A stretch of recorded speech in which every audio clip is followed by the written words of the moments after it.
Assalamualaikum warahmatullahi wabarakatuh. Perkenalkan, nama saya Sarul Sidik dari kelas 3 Teknik Industri semester 7.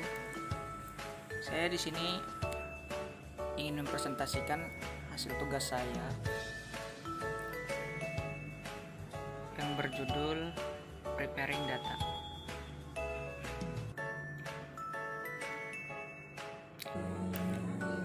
Ya, jadi preparing data atau data preparation atau bisa disebut juga dengan data pre-processing adalah suatu proses atau langkah yang dilakukan untuk membuat data mentah menjadi data yang berkualitas atau input yang baik untuk data main tools. Ya, selanjutnya mengapa harus dilakukan data preparation? Yang pertama, jika data masukan tidak berkualitas, maka hasil data mining juga tidak akan berkualitas. Yang kedua, keputusan yang berkualitas pasti berasal atau berdasarkan data yang berkualitas. Yang ketiga, data warehouse membutuhkan integrasi yang konsisten dari data yang berkualitas. Yang keempat, jangan sampai terjadi garbage in garbage out. Dalam data mining terdapat banyak tool permodelan. Setiap tool itu memiliki kelebihan dan kekurangannya masing-masing. Tool itu bisa sensitif terdapat tipe data, noise, dan missing value. Jadi suatu data bisa dikatakan berkualitas atau tidak tergantung nantinya mau dimodelkan dengan tool yang mana.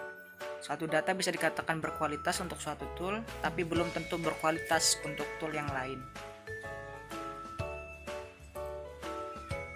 Selanjutnya terdapat langkah-langkah yang dapat dilakukan dalam data preparation. Yang pertama, data cleaning. Dalam data cleaning yang akan kita lakukan antara lain mengisi missing value, mengidentifikasi outlier, menangani data noise, mengoreksi data yang tidak konsisten, dan menyelesaikan masalah redundansi data akibat integrasi data. Yang kedua, data integration. Data integration adalah suatu langkah yang untuk menggabungkan data dari beberapa sumber data. Integration hanya dilakukan jika data berasal dari tempat yang berbeda-beda atau sumbernya tidak hanya satu dari tempat saja. Yang ketiga, terdapat data transformation, yaitu mengubah suatu data supaya diperoleh data yang lebih berkualitas. Yang akan dilakukan antara lain menghilangkan noise dari data atau smoothing, mengagregasi data, generalisasi data, normalisasi data, dan pembentukan atribut atau fitur. Yang terakhir, terdapat data reduction, yaitu langkah untuk mereduksi di mana atribut ataupun jumlah data. Yang akan dilakukan antara lain agresi data cube, reduksi dimensi, diskretisasi, dan kompresi data.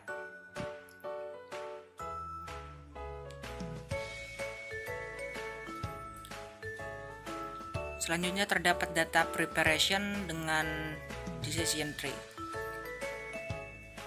Pengertian dari pohon keputusan. Pohon ini dalam analisis pemecahan masalah pengambilan keputusan adalah pemetaan mengenai alternatif pemecahan masalah yang dapat diambil dari masalah tersebut. Pohon tersebut juga memperlihatkan faktor-faktor kemungkinan atau probabilitas yang akan mempengaruhi alternatif keputusan tersebut, disertai dengan estimasi hasil akhir yang akan dapat bila kita mengambil alternatif keputusan tersebut. Samping terdapat gambar dari data preparation dengan decision tree. Selanjutnya terdapat manfaat pohon keputusan. Kemampuannya untuk membreakdown proses pengambilan keputusan yang kompleks menjadi lebih simpel sehingga pengambilan keputusan akan lebih menginterpretasikan solusi dari permasalahan. Pohon keputusan juga berguna untuk mengeksplorasi data, menemukan hubungan tersembunyi antara sejumlah calon variabel input dengan sebuah variabel target. Pohon keputusan memadukan antara eksplorasi data dan pemodelan sehingga sangat bagus sebagai langkah awal dalam proses pemodelan. Bahkan ketika dijadikan sebagai model akhir dari beberapa teknik lain, sering terjadi tawar-menawar antara keakuratan model dengan transparansi model. Selanjutnya terdapat kelebihan pohon keputusan. Itu daerah pengambilan keputusan yang sebelumnya kompleks dan sangat global dapat diubah menjadi lebih simpel dan spesifik. Eliminasi perhitungan-perhitungan yang tidak diperlukan, Karena ketika menggunakan metode pohon keputusan, maka sampel diuji hanya berdasarkan kriteria atau kelas tertentu.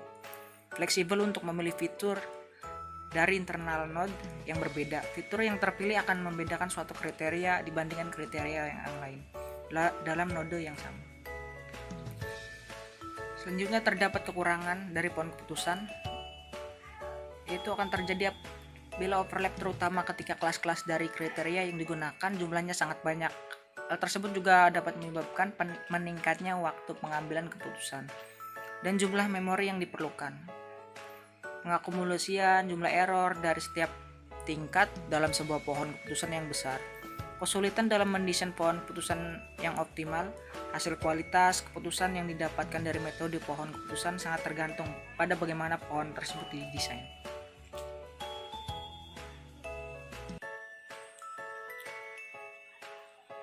Ya, mungkin itu saja yang dapat saya sampaikan. Kurang lebihnya mohon maaf. Assalamualaikum warahmatullahi wabarakatuh.